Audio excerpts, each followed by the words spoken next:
could be forgiven for thinking it was the entrance to one of the Victorian asylums of the 19th century, the mock stately homes for the mentally ill. But in fact, Lennox Castle was very much a 20th century hospital. Coming into view of the villas, purpose-built individual villas for 60 patients. Originally 10 male, 10 female.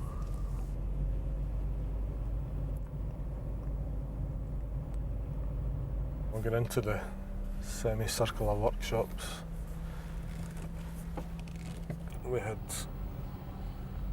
tailors, cobblers, tinsmiths, carpet makers.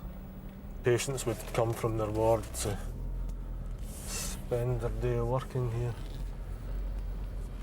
Again, very much the idea of a self-contained community.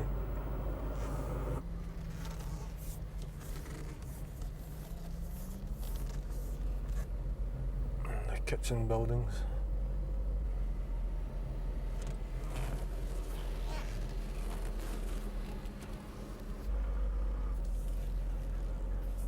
This is the Bowling Green and Pavilion.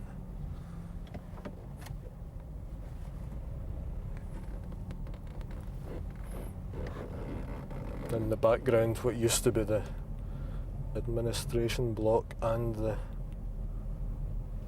nurses, the male nurses' residence when they weren't staying in the wards.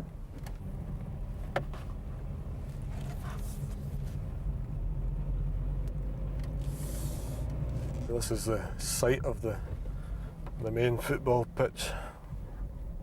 It was supposed to be a better pitch to play on than Hampden Park, the Scottish National Stadium, and it was certainly very revered.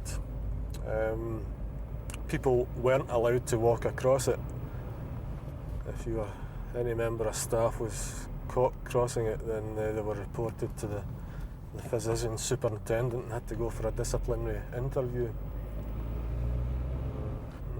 Part of the purpose of the hospital was also to segregate the sexes, and the topography of the hospital helped to do that. We have the male side at the bottom of the hill, and as we go up the hill we move into the female side of the hospital. There was actually a demarcation line, which we're coming to now, which was the hospital shop. So male patients weren't allowed to go past this point here. Female patients weren't allowed to go down beyond that.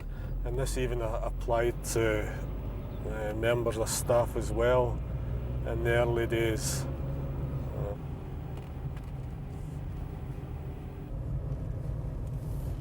Turning into the female side of the hospital now.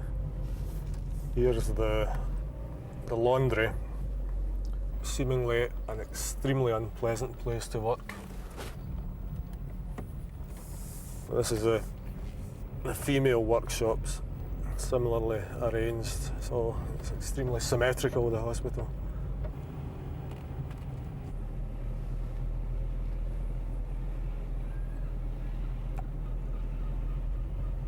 And the refectory on the female side, the kitchens and dining room.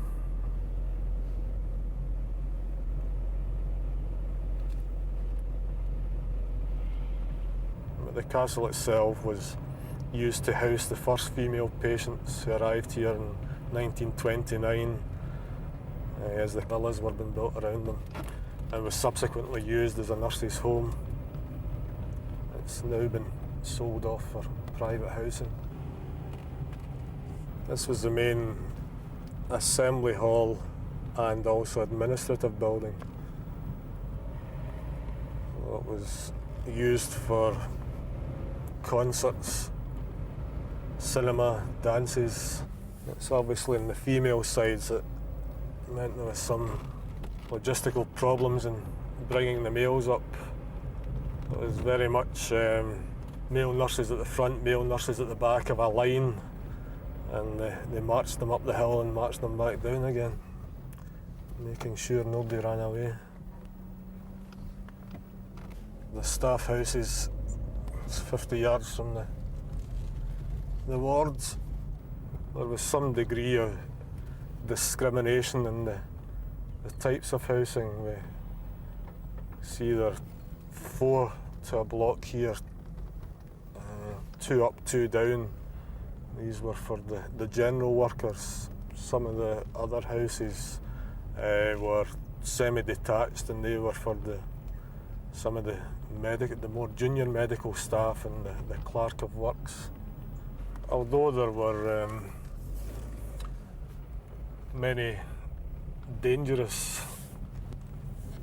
patients who lived in very close proximity to the staff housing, it was generally thought to be a very safe place to live and to bring up children as well.